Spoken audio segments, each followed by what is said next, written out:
The cruelest thing a man can say is not goodbye. It is you will never make it without me. Emily Carter heard those words on the 38th floor of Whitmore Tower, with rain sliding down the glass walls behind Nathan Whitmore like the whole city was melting. The penthouse was too perfect, too quiet, too cold, all polished marble, silver lamps, and a view of Manhattan that used to make her feel like she had been invited into a dream. Tonight, it felt like a room designed to erase her. Nathan stood near the bar in a charcoal suit, his watch catching the light every time he moved his hand. He did not look angry. That almost hurt more. Anger would have meant there was still something alive between them. This was worse. This was business.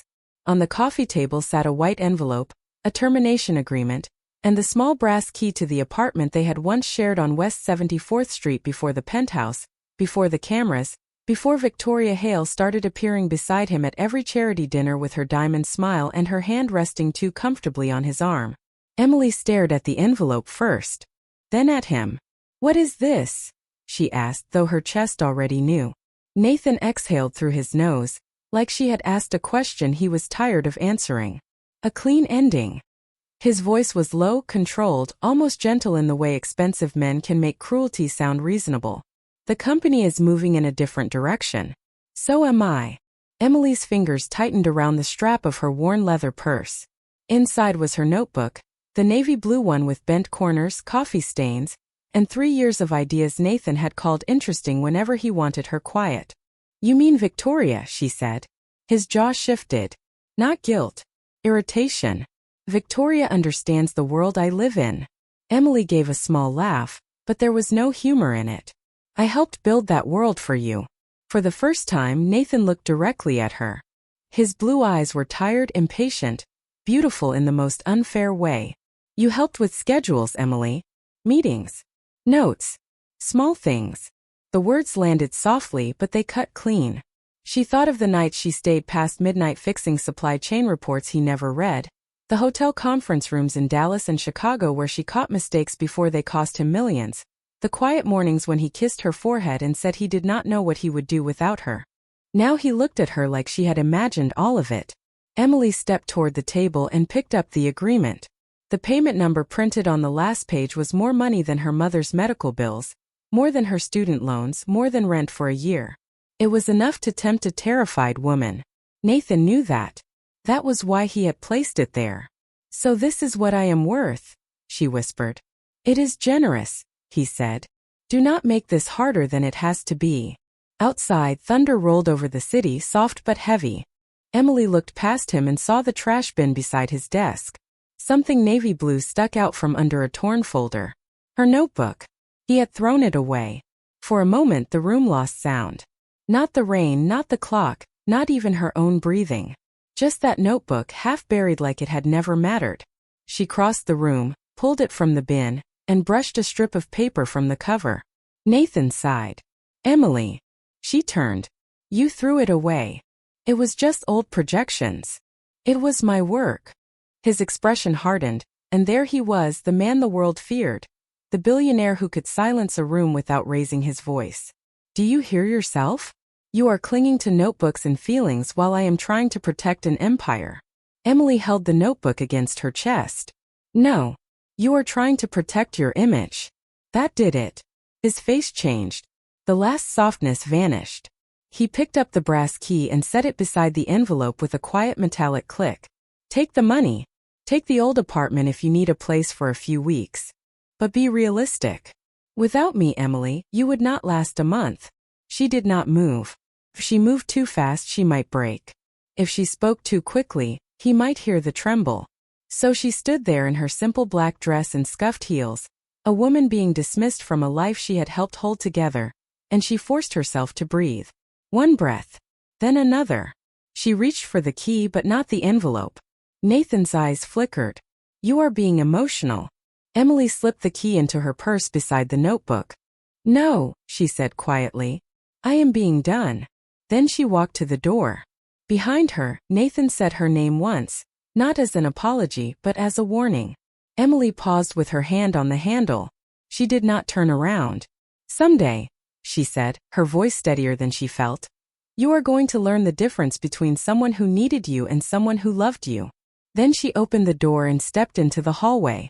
The elevator ride down felt endless. 38 floors. Each number glowing above her like a countdown to the rest of her life. When the doors opened to the lobby, the security guard looked at her wet eyes and quickly looked away. Outside, New York hit her all at once. Cold rain, yellow cabs, horns, steam rising from the street grates. Emily had no driver waiting. No umbrella. No plan that made sense after midnight. Just one suitcase at the front desk, one old key, and a notebook a billionaire had mistaken for trash. She walked into the rain anyway. By the time she reached the curb, her hair was soaked, her shoes were filling with water, and the envelope of money was still upstairs on Nathan Whitmore's table. For the first time in years, Emily Carter had nothing that belonged to him. And somehow, beneath the hurt, beneath the fear, beneath the echo of his voice telling her she would never survive, something small and stubborn began to rise in her chest. Not hope yet. Not victory.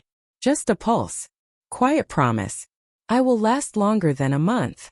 By the time Emily reached the old apartment on West 74th Street, the rain had slowed into a thin silver mist, the kind that made every streetlight look lonely. The building looked smaller than she remembered, squeezed between a laundromat and a closed bakery, with chipped brick walls and a front door that stuck unless you pulled it hard and lifted at the same time. She knew that trick because this had been her life before Nathan learned to pronounce luxury like it was his native language. The key still worked. That surprised her. The apartment smelled like dust, old paint, and winter air leaking through the window frame. No furniture. No curtains.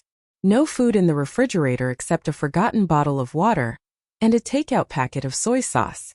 Emily set her suitcase on the floor and stood in the center of the empty room, listening to the pipes knock behind the wall. Once, she and Nathan had eaten cheap pizza here on moving boxes, laughing because they could not afford chairs yet. Once, he had held up a paper cup of grocery store champagne and promised her, "When I make it, you come with me." She closed her eyes. Promises sounded different when they were made by hungry men. At 2 in the morning, she sat on the floor with her back against the kitchen cabinet, her wet dress clinging to her knees, her navy blue notebook open under the weak ceiling light. Page after page held the quiet proof of who she had been when no one was watching. Vendor maps, labor models, delivery routes, revenue leaks, a 3-step recovery plan for regional restaurant chains that kept losing money because their systems were built for ego, not people. Nathan had called them old projections. Emily touched a coffee stain near the corner of one page and almost smiled. That stain was from Dallas, the night she found a supply error that saved Whitmore Global nearly $800,000. Nathan had sent a thank you email to the board the next morning. He had not mentioned her name. Her phone buzzed on the floor. For one foolish second her heart jumped. But it was not Nathan. It was her mother's clinic in Albany. An automated reminder about a payment due by Friday. Emily stared at the screen until the letters blurred. She had walked away from the envelope. Pride felt clean upstairs. Down here, with empty cabinets and a bill she could not ignore, pride felt expensive. Still, she did not regret it. Taking his money would have turned her pain into a receipt. She could be broke. She could be terrified. But she would not let him purchase the story of how she survived. Morning came gray and unforgiving. Emily changed into black pants, a cream sweater, and the only dry pair of flats in her suitcase. She walked 4 blocks to a diner called Maggie's on Columbus Avenue. The kind of place with red vinyl booths, coffee that tasted burned but honest, and a bell over the door that rang like someone still believed customers mattered. A handwritten sign in the window said, "Help wanted. Dishwasher. Evening shift." Emily stood outside for almost a full minute. She had managed executive calendars for billion-dollar meetings. She had built cost models for companies with private elevators. Now she was counting whether she had enough cash for a subway ride if this went badly. The bell rang when she stepped inside. Behind the counter, a woman in her 60s with silver hair and tired eyes looked up from refilling ketchup bottles. "You here for breakfast or the job?" Emily swallowed. "The job." The woman looked at her soaked shoes, her careful posture, the purse clutched too tightly under her arm. "You ever wash dishes?" Emily thought of boardrooms, of crystal glasses at charity dinners, of Nathan's voice saying small things. "I learn fast." The woman studied her for a beat longer, then nodded toward the back. "Name is Margaret. Apron is on the hook. Shift starts now. By noon, Emily's hands smelled like lemon soap and fryer oil. By 3, her feet ached so badly she stopped feeling individual toes. By closing, she knew which cook hummed country songs under his breath, which waitress had 2 kids in Queens, and which freezer door needed a shoulder bump to shut. She also knew Maggie's was bleeding money. The produce orders were wrong. The storage shelves were chaos. 3 kinds of napkins came from 3 vendors at 3 different prices. She saw it without trying, the way some people hear a piano out of tune. Near midnight, Margaret found her at the counter, writing numbers on the back of a paper placemat. "You doing homework?" she asked. Emily froze, embarrassed. "No.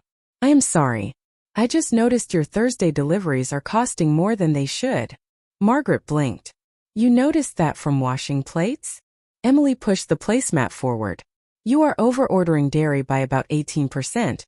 And your breakfast rush could run with 1 less prep delivery if you shifted inventory from Wednesday night." The diner went quiet around them, except for the refrigerator hum. Margaret picked up the placemat like it might bite her. "Who are you, honey?" Emily looked down at her red, soap-chapped hands. Yesterday, she would have answered with Nathan's company, Nathan's world, Nathan's last name hanging near hers in gossip columns. Tonight she had only herself. "Someone who needs work," she said. Margaret read the numbers again. Then she reached under the counter, poured coffee into a clean mug, and slid it toward Emily. "Then sit down," she said. "Looks like you and I need to talk." Emily wrapped both hands around the warm mug. Outside, the city kept moving, indifferent and loud. Inside, under fluorescent lights in a half-empty diner, the first door of her new life cracked open. For the next 3 weeks, Emily learned that survival was not a dramatic thing. It was not a swelling song or a beautiful sunrise over the skyline. Survival was waking up at 5:45 in the morning because the radiator hissed too loudly to let her sleep. It was washing her blouse in the bathroom sink and drying it over the shower rod. It was choosing between a Subway card and a real lunch, then telling herself coffee counted if it was hot enough. Every morning, she wrote 1 line in the navy blue notebook before leaving the apartment. "I survived today." She wrote it even before the day had tested her, as if she could command the future with ink. At Maggie's, Margaret did not treat her like a broken woman. That helped more than pity would have. She gave Emily shifts, coffee, and hard questions. "If you see the problem, fix it," Margaret said one night, dropping a stack of invoices on the counter. "But do not make me regret trusting you." Emily did not. She started small. She reorganized the storage shelves with masking tape labels. She moved dairy orders from Thursday to Monday, and negotiated with a local supplier in New Jersey for fresher produce at a lower price. She convinced the cook, Ray, to stop prepping 12 gallons of soup on slow days just because that was how they had always done it.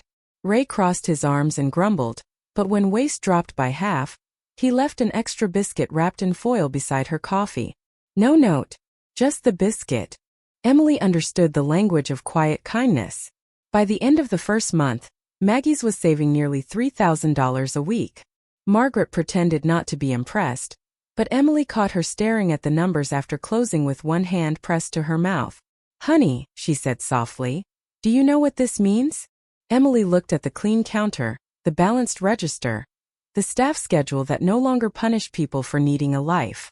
"It means you can keep your night waitress," she said. Margaret shook her head. "It means I can keep the diner." That sentence stayed with Emily longer than any praise Nathan had ever given her. Saving an empire had felt invisible. Saving a diner felt human. Word traveled in the neighborhood the way steam rises from a manhole, slowly at first, then everywhere. The owner of a dry cleaner 2 blocks away asked if Emily could look at his delivery routes. A family bakery in Harlem needed help with payroll and inventory. A small florist in Queens was losing money on wedding orders because their vendor contracts had not been updated in 6 years. Emily took the meetings after her shifts. She showed up with her old purse, tired eyes, and the notebook Nathan had thrown away. She listened more than she spoke. That was the first thing people trusted. She did not walk into their businesses acting like she knew better. She asked where it hurt. Then she found the leak. One evening in early November, as cold wind pushed leaves against the diner windows, Margaret placed a folded copy of a neighborhood business paper beside Emily's plate. You might want to see page 3. Emily wiped her hands on a napkin and opened it. Her own face looked back at her from a small photograph taken outside Maggie's, hair tucked behind one ear, sleeves rolled up, holding a clipboard. The headline read, "The woman saving businesses everyone else forgot." Emily stared until the letters seemed to move. The article mentioned Maggie's, the bakery, the florist, the dry cleaner. It called her practical, precise, and unusually compassionate. It did not mention Nathan. It did not mention Whitmore. For the first time in years, her name stood alone and did not collapse under the weight of someone else's shadow. Margaret leaned against the counter, smiling like she was trying not to cry. "So, Mississippi Carter Lane Solutions," she said, tapping the newspaper. "When were you going to tell me you accidentally started a company?" Emily let out a breath that almost became a laugh. Carter Lane Solutions had been nothing more than a name she wrote on a free website at 2 in the morning, because one client needed an invoice. Carter for herself. Lane for the narrow road behind her childhood house in Albany, where her mother used to say, "Keep walking even when nobody claps." Now the name was in print. Her phone buzzed. Then buzzed again. 3 emails. 2 voicemail notifications. One message from a small investment group, asking if she would present her model at their Midtown office. Emily looked down at the navy blue notebook lying open beside her plate. The old coffee stain from Dallas was still there. So were Nathan's dismissive fingerprints, invisible but remembered. She ran her thumb over the cover, then turned to a fresh page. For a long moment she did not write "I survived today." Instead she wrote a new sentence, slower, stronger. "I am building something no one gets to take from me." Across the city, far above the traffic and noise, Whitmore Tower still glittered like nothing could touch it. Emily did not know yet that inside those glass walls, the first cracks had already begun to spread. The first crack at Whitmore Global did not look like a disaster. It looked like a delayed shipment notice buried inside a Monday morning email. Nathan Whitmore saw it while standing in his private office, one hand wrapped around a cup of black coffee, the other scrolling through updates on his tablet. Outside the glass wall, Manhattan moved beneath him in clean lines of traffic and silver winter light. Inside, everything was supposed to obey him. That had always been the promise of money, height, and power. But the notice blinked on his screen like a small red warning. 3 distribution centers were behind schedule. 2 restaurant partners had filed complaints. A regional supplier in Pennsylvania had paused deliveries over unpaid adjustments Nathan had not approved. He frowned and forwarded the message to operations. "Fix this today." The reply came 9 minutes later. "Working on it." Emily would have answered in 2. Worse, she would have called before he even saw the email and said, "This is not the real problem. This is the symptom." Nathan hated that he remembered her voice so clearly. He set the coffee down harder than he meant to. Across the office, Victoria Hale stood near the window in a cream-colored suit, her blonde hair smooth, her diamond engagement ring flashing whenever she lifted her phone. She looked perfect beside the skyline, exactly the kind of woman magazines understood. "You look tense," she said without looking up. "Operational issue." "Then delegate it." "I did." She smiled faintly. "See? Solved." But it was not solved. By Wednesday, the delay had become a contract penalty. By Friday, a hospitality group in Chicago threatened to leave. By the following Monday, a financial analyst on cable news used the phrase leadership instability, while Nathan watched silently from the backseat of his town car. Victoria muted the screen. "Do not let them rattle you. Bad press fades." Nathan looked at her. "Clients do not fade." Her expression cooled just for a second, then replaced them. That was when something in him tightened. Emily would never have said that. Emily knew every client name, every assistant manager who answered late emails, every warehouse supervisor who used weather delays as warnings instead of excuses. Emily remembered people because she had never treated them like furniture in the room of his ambition. Nathan pushed the thought away because guilt was inconvenient, and he had built a life avoiding inconvenient things. At 10 that morning, the board gathered on the 41st floor. The conference room smelled of leather, coffee, and fear hidden under expensive cologne. Nathan stood at the head of the table while charts glowed behind him, each one worse than the last. Revenue leakage, vendor disputes, rising labor turnover, system errors. His chief financial officer, Martin Ellis, cleared his throat. The numbers are moving too fast. This pattern started months ago, but we missed the early indicators. Nathan turned sharply. How did we miss them? Martin hesitated. They were flagged. Silence settled. By whom? Nathan asked, though some part of him already knew. Martin tapped his laptop. A file appeared on the screen. Emily Carter. Internal risk memo. 6 months old. Then another. Vendor exposure forecast. Then another. Regional failure probability. Nathan stared at the name until the room blurred around it. Emily had warned them. Not once. Not casually. In detail. With dates, numbers, and solutions. The board members began shifting in their chairs. Someone whispered. Someone else stopped whispering when Nathan looked up. Why was this not escalated? He asked. Martin swallowed. It was marked as non-essential by executive review. Nathan turned toward Victoria. She did not flinch. She only crossed one leg over the other and said, at the time, her notes were speculative.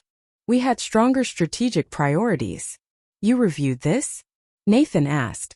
Victoria's smile stayed in place, but her eyes changed. We both did. No. He remembered the night. The folder on his desk. Emily standing beside him with her notebook open. Saying the vendor network was too fragile. Saying loyalty discounts were hiding risk. Saying if they expanded too quickly the whole system would bend until something snapped. He had been tired. Victoria had arrived with champagne and a gala invitation. Emily had kept talking. He had told her to leave it for later. Later had become a trash bin. Later had become rain on glass.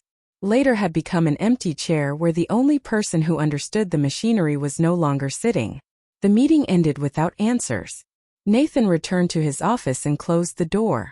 For the first time in years, the silence did not feel powerful. It felt accusing. He opened the old company archive and searched Emily's name. Hundreds of files appeared. Reports, corrections, forecasts, private notes she had sent at midnight and 4 in the morning and on Sunday afternoons when he had assumed she was simply devoted to him. No, not devoted. Working. Holding up beams he had never bothered to see. His phone rang. A major investor. He let it go to voicemail. Another message arrived from communications. Stock drop increasing. Then from legal. Potential breach review. Then from Victoria. We need to control the narrative before the board panics. Nathan looked at her message, then at Emily's 6-month-old memo glowing on the screen. At the bottom, in a sentence he had never read, she had written, "The company can still be protected if leadership acts before pride turns a warning into a crisis." He leaned back slowly. Pride. The word sat in the room like another person. For a moment he saw Emily in the penthouse again, holding the notebook against her chest, eyes wet but unbroken. He had thought he was sending away weakness. Now the empire around him was shaking, and the weakness had been his all along. By the end of that week, Nathan stopped sleeping through the night. He would lie in the penthouse with the city glittering beneath him and hear numbers instead of silence. 7% drop. 12 million in penalties. 14 regional partners reviewing exit clauses. The bed was wide, the sheets were expensive, and still he felt like a man resting on glass. Victoria had moved through the crisis like it was an inconvenience beneath her, making calls in a calm voice, choosing outfits for public appearances, telling him which reporters were friendly and which board members could be pressured. But every time Nathan asked for a real solution, she gave him language instead of answers. Restructure the narrative. Protect the brand. Shift accountability. It sounded polished. It sounded empty. On Thursday night, while snow threatened the edges of Manhattan but never quite fell, Nathan stayed late in his office and opened Emily's archived files again. This time he did not skim. He read. Every memo had the same rhythm. Clear warning, human consequence, practical fix. She had not written like someone trying to impress him. She had written like someone trying to save people who would never know her name. On one page, she had listed 32 family-owned restaurant partners that would be hurt first if Whitmore Global pushed expansion without stabilizing vendors. Nathan recognized 3 of the names now because they had already called legal. At the bottom of that memo, Emily had typed one sentence in bold. Growth without care is just collapse in a better suit. Nathan stared at that sentence for a long time. Then he printed the file, folded it once, and placed it in the inside pocket of his coat. The next morning he asked Martin Ellis for a private audit. Martin shut the door before answering. His face looked older than it had a month ago. "You need to know something," Martin said. "The errors were not random." Nathan went still. "Explain." Martin slid a folder across the desk. There were vendor transfers, consulting fees, duplicate invoices, and a series of approvals routed through a shell agency in Delaware. Nathan read the name twice. Hale Strategic Development. His mouth went dry. Victoria's firm? Martin nodded carefully. Connected to her family office. "I cannot prove criminal intent yet, but funds moved out while risk reports were suppressed." Emily flagged the exposure before the routing changed. Nathan felt the room tilt, not dramatically, not like in movies, but in a quiet internal way, as if the floor had lost its promise to hold him. Victoria had not merely misunderstood the business. She had used his arrogance as a locked door and walked through it with the key. "Why are you telling me now?" Nathan asked. Martin's eyes did not soften. "Because when Emily was here, people brought problems forward. They believed someone would listen. After she left, they stopped." That was the sentence that followed Nathan home. Not the money. Not the fraud. That. They stopped. He had built a company where silence became safer than truth. By 6 p.m, news broke that 2 more partners were suspending contracts. Outside Whitmore Tower, cameras waited under black umbrellas. Victoria entered his office without knocking, wearing a white coat and a perfect expression. "We release a statement blaming legacy operational failures," she said. "Then we announce a transition team. Quietly we push Martin out." Nathan looked up from Emily's printed memo. "Martin is not the problem. Someone has to be." "And Emily?" Victoria's eyes narrowed slightly. "What about her?" "She warned us." A small laugh left Victoria soft and sharp. Emily wrote little rescue fantasies in spreadsheets. Do not turn guilt into strategy. Nathan stood. "She understood the company better than either of us." The room changed. Victoria's smile disappeared. And for the first time the polish cracked. "Be careful, Nathan. Missing your abandoned assistant in the middle of a crisis is not leadership." He stepped closer, not with anger, but with the terrible calm of a man finally seeing the table clearly. She was not abandoned because she was weak. She was removed because she was right. Victoria picked up her purse. "Then call her. See if the little diner hero wants to save you." Nathan did not ask how she knew about the diner. The answer was already ugly enough. After she left, he stood alone with his reflection in the dark window. Behind him, Whitmore Global looked flawless.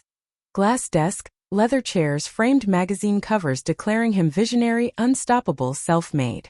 But the man in the window looked smaller than the brand had promised. He took out his phone and searched Carter Lane Solutions. A simple website appeared. No luxury. No slogans about domination. Just Emily's name, a plain photograph, and a line under it. "We help good businesses survive hard seasons."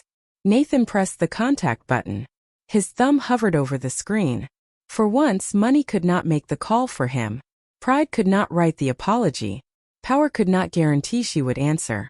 He thought of the penthouse, the envelope, the notebook in the trash. He thought of her walking into the rain without taking $1 from him. Then he put the phone away. Call was too easy. He did not deserve easy. At 8:40 that night, Nathan Whitmore stepped out of a black car on Columbus Avenue, without a driver following, without security, without Victoria, and stood across the street from Maggie's diner. Through the fogged window he saw Emily Carter wiping down the counter in a blue apron, her hair tied back, her sleeves rolled to her elbows. She looked tired. She looked real. She looked like the only steady thing in a city that had stopped believing him. Nathan crossed the street slowly. The bell above the diner door rang, bright and ordinary. Emily looked up. For 1 second, neither of them moved. Then her face became unreadable. The way people protect old wounds when they hear familiar footsteps. Nathan swallowed every command he had ever used to make rooms bend around him. "Emily," he said, his voice rougher than he expected. "I am not here to buy you back." Her hand stayed on the damp cloth. "Then why are you here?" He looked at the woman he had mistaken for someone small, and the words cost him more than any check he had ever signed. Because you were right. And because I need your help. Emily's eyes held his, quiet and unshaken. No, Nathan, she said. You are here because the life you chose without me is finally telling the truth. Emily did not ask Nathan to sit down. That was the first thing he noticed. In every room he entered, someone always made space for him, pulled out a chair, offered coffee, softened the air around his importance. Emily did none of that. She rinsed the cloth in the sink, wrung it out, and kept wiping the counter as if a billionaire asking for help was not the most unusual thing that had happened inside Maggie's diner that night. Margaret stood near the register, watching him with the calm suspicion of a woman who had seen too many polished men leave ordinary women to clean up the mess. We are closed, Margaret said. Nathan looked at her, then back at Emily. I can come back tomorrow. No, Emily said. You came because tomorrow is too late. He had no answer because she was right again. The diner lights hummed above them.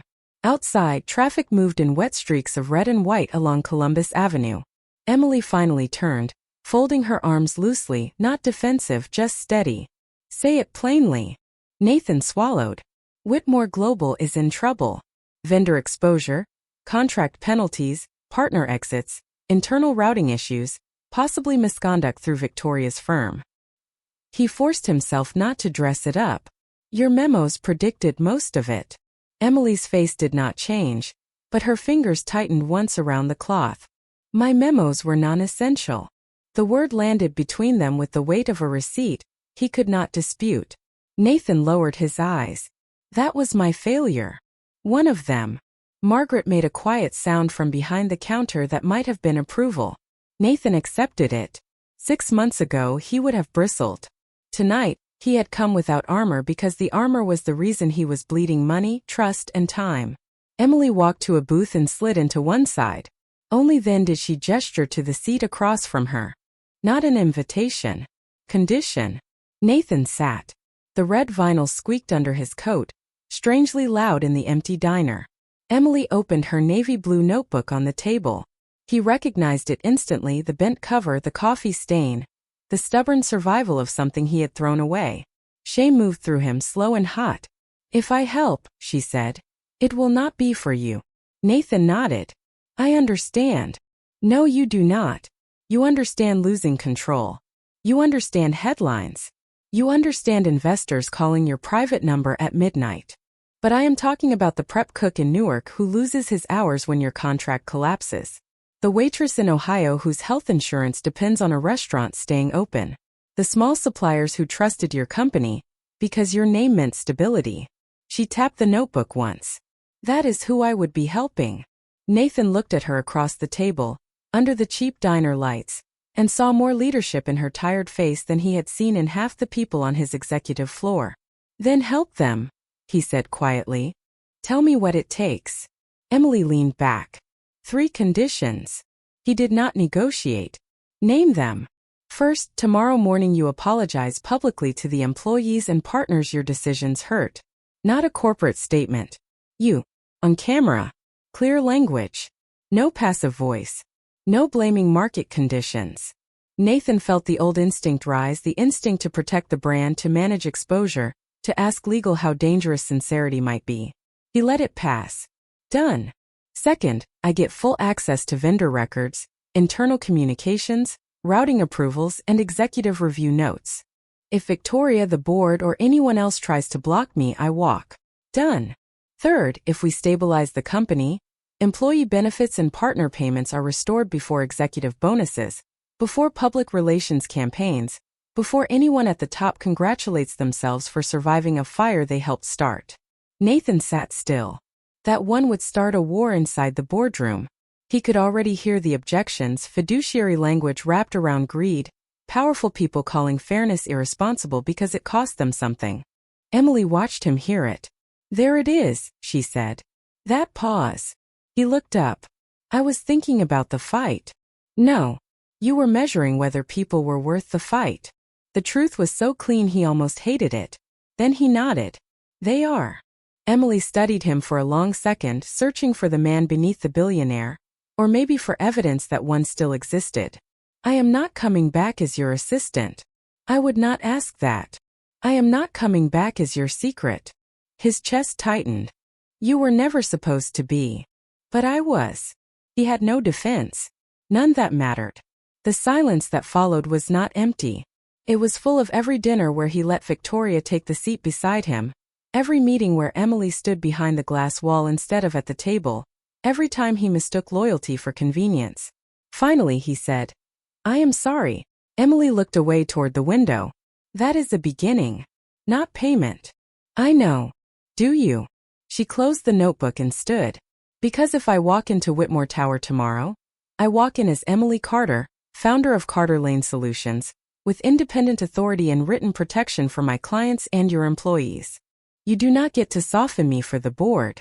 You do not get to make me smaller so they feel comfortable. Nathan stood too slowly. I will have the agreement drafted tonight. Emily almost smiled, but it was not warmth yet. It was recognition that he had finally learned to answer correctly when given a simple instruction. Margaret came over with the coffee pot and filled Emily's mug. Then, after a pointed pause, filled Nathan's too. You hurt her? Margaret asked him. Emily sighed. Margaret. I am old, not blind. Nathan wrapped both hands around the mug, the cheap ceramic warm against his palms. Yes, he said. I did. Margaret held his gaze. Then do not come in here acting like regret is the same as repair. Nathan nodded. I will remember that. Emily picked up her purse and notebook. 7 o'clock tomorrow. Main lobby. No private entrance. Nathan looked confused. Why the lobby? She stepped past him toward the door, then turned back. Under the diner lights, with rain silvering the glass behind her, she looked nothing like the woman he had left in the penthouse. She looked like the consequence of underestimating the wrong person. Because the last time I left that building, she said, I walked out invisible. Tomorrow, I walk in where everyone can see me. At 6:58 the next morning, Emily Carter stood outside Whitmore Tower in a camel coat borrowed from Margaret and black heels that still pinched because she had bought them from a discount rack the night before. The building rose above her like a memory with windows, all steel, glass, and quiet judgment. For a moment, her hand tightened around the strap of her purse. Inside was the navy blue notebook.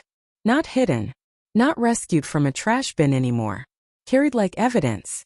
The lobby doors opened with a soft rush of warm air, and every sound inside seemed to stop one layer at a time. The receptionist looked up first. Then the security guard. Then 2 assistants near the elevators. Then a cluster of junior analysts holding coffee cups they forgot to drink from. Emily felt their eyes move over her face, trying to place her. The woman who used to arrive early and leave late. The woman who booked flights, corrected reports, remembered birthdays, found missing contracts, and somehow never appeared in the photographs. Nathan stood near the center of the lobby in a dark coat, not by the private elevator, not behind security, not above her on a balcony of power. On the same floor. Waiting. When he saw her, he did not smile like this was a reunion. He stepped forward and said, clearly enough for the lobby to hear, Good morning, Miss Carter. Thank you for coming. A small ripple moved through the room. Emily gave him one nod. The agreement? Martin Ellis appeared beside Nathan with a folder. Signed by Mr. Whitmore, countersigned by legal, and copied to the board. Emily opened it right there, standing under the chandelier while executives pretended not to watch. Independent authority. Full access. Employee first recovery conditions. No non-disclosure clause preventing her from reporting misconduct. She read every line. Nathan waited. Not once did he tell her to trust him. That was smart. Trust had already failed the first audit. Emily closed the folder. Then we start with the employees. Nathan's public apology happened 20 minutes later in the internal broadcast room, with no dramatic music, no brand slogan, no soft focus background. Just Nathan at a plain podium, cameras on, hands resting on the wood as if he needed the weight of something honest. Employees from New York, New Jersey, Pennsylvania, Illinois, Ohio, and Texas watched from break rooms, offices, warehouses, and restaurant partner sites. Emily stood off to the side with Martin, silent and unsmiling. Nathan looked into the camera. I made decisions that hurt people who trusted this company. I dismissed warnings because they came from someone I failed to value properly. I allowed pride and poor judgment to weaken the business and the people connected to it. That responsibility is mine. Somewhere behind the camera, the communications director went pale. Nathan kept going. As of today, Emily Carter and Carter Lane Solutions have full authority to lead the recovery review. Partner payments and employee benefits will be prioritized before executive incentives. If that makes anyone uncomfortable, they can bring their discomfort to me.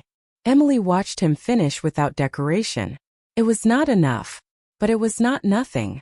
By noon, she was inside the operations floor with sleeves rolled up, a borrowed conference room, 3 laptops, 2 legal analysts, and a whiteboard already filled with vendor names.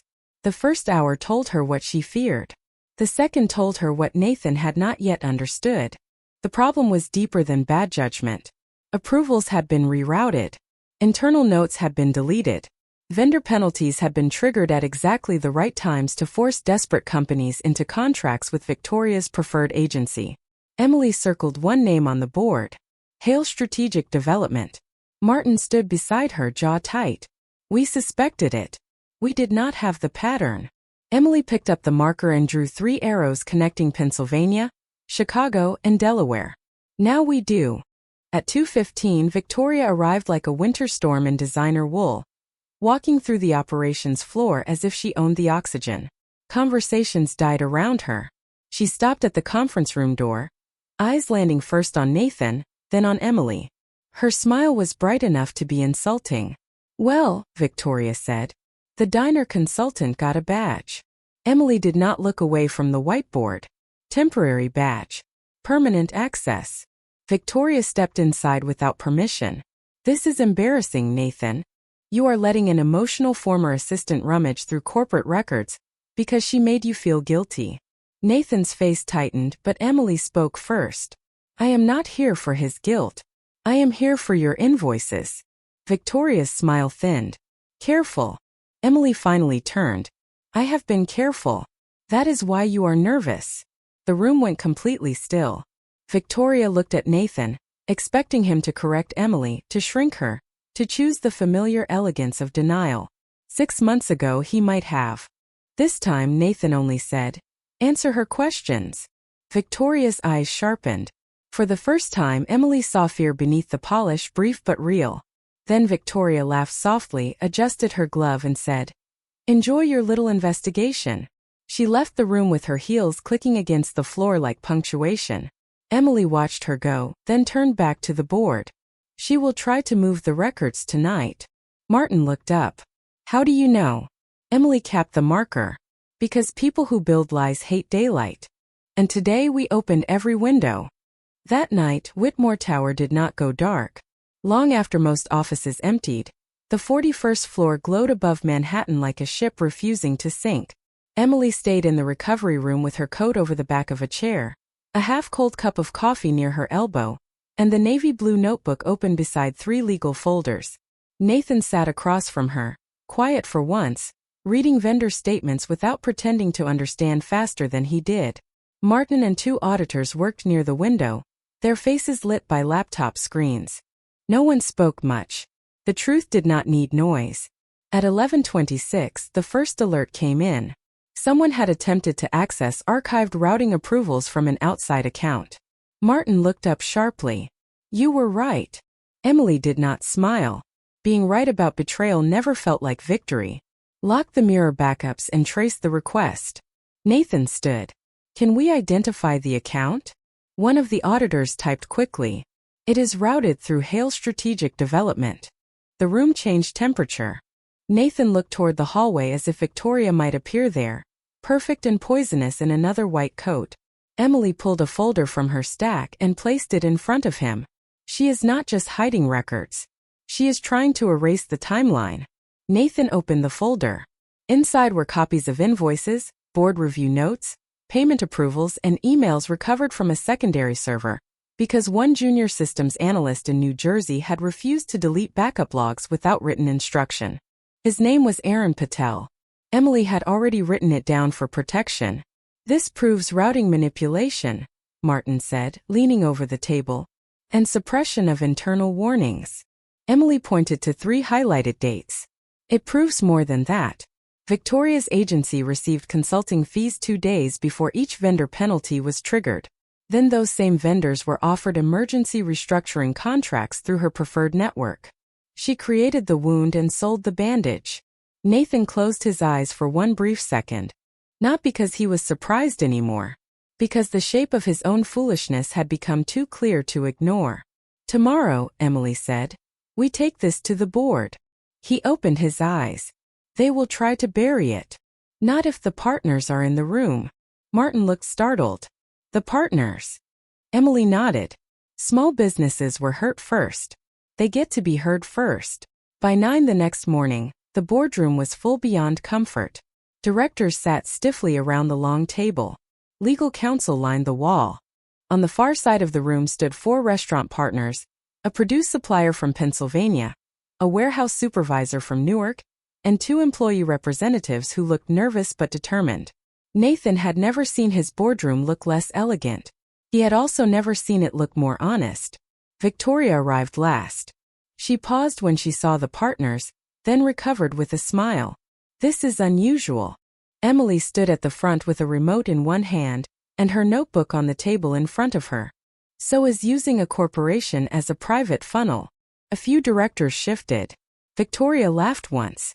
"That is a reckless accusation." "No," Emily said. "It is a documented pattern." The first slide appeared. Timeline. Warnings. Suppressed memos. Vendor penalties. Payments to Hale Strategic Development. Emergency contracts. Side agreements. Every arrow was clean. Every date had a source. Every source had a backup.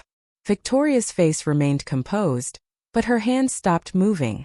Emily walked the room through the collapse without raising her voice. That made it worse for the people who wanted drama. There was nothing emotional to dismiss, nothing messy to discredit. Just facts, stacked neatly enough to trap anyone who had mistaken kindness for weakness. When Emily reached the final slide, she picked up the navy blue notebook. 6 months ago, I brought the earliest version of this risk model to executive review. It was ignored. Later, it was discarded. Her eyes met Nathan's for half a second, then moved on. But businesses do not collapse in one day. They collapse warning by warning. When leaders decide the people speaking truth are inconvenient. Silence settled hard over the table. Victoria stood. "This is absurd." She is a former employee with a personal grievance and no executive standing. Nathan rose before anyone else could speak. His chair made a quiet scrape against the floor. "Emily Carter has executive standing because I gave it to her. She has authority because this board signed it. And she has credibility because every warning she gave this company turned out to be true." Victoria turned on him, eyes bright with anger carefully dressed as disbelief. "You would choose her over your own future?" Nathan looked at Emily, then at the employees, the partners, the people whose lives had been treated like numbers in rooms like this one. "No," he said. "I am choosing the future I should have protected in the first place." Legal counsel requested a recess. The board did not grant one. By noon, Victoria was removed from all strategic access pending investigation. Hale Strategic Development was frozen out of company systems. Partner payments were released in emergency priority order. Employee benefits were restored before any executive bonus discussion could resume. No applause followed. Real repair rarely starts with applause. It starts with signatures, apologies, and people finally being paid what they are owed. When the room emptied, Nathan remained by the table, looking at the notebook Emily had set down. "You saved the company," he said quietly. Emily closed the cover. "No. I gave it a chance to become worth saving." He absorbed that like a man learning a language late in life. Then he nodded. "And me." Emily looked at him for a long moment.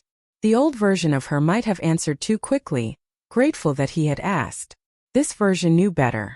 "You do not get saved in a boardroom, Nathan. You get rebuilt in the choices no one claps for." She picked up her notebook and walked toward the door, leaving him alone with a company still standing and a mirror he could no longer avoid. 1 year later, Maggie's Diner had new windows, a repaired sign, and a framed copy of the first newspaper article hanging beside the register where everyone could see it. Margaret insisted on placing it there. even though Emily complained that customers did not need to read about her while ordering pancakes. "They need to know who fixed my freezer budget," Margaret always said, like that explained everything.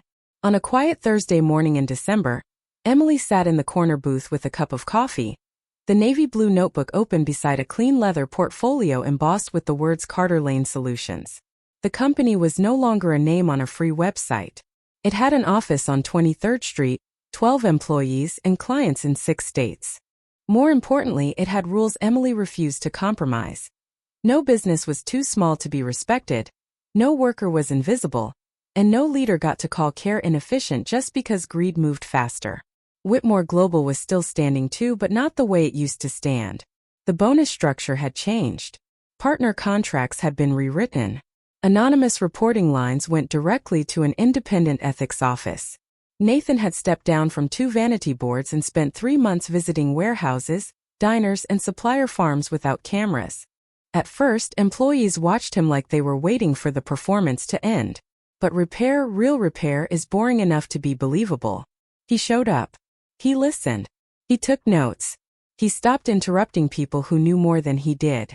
That was how Emily began to trust the change, not through grand speeches, but through small choices repeated long after applause would have been useful. The bell above the diner door rang at 9:15. Emily looked up before she meant to.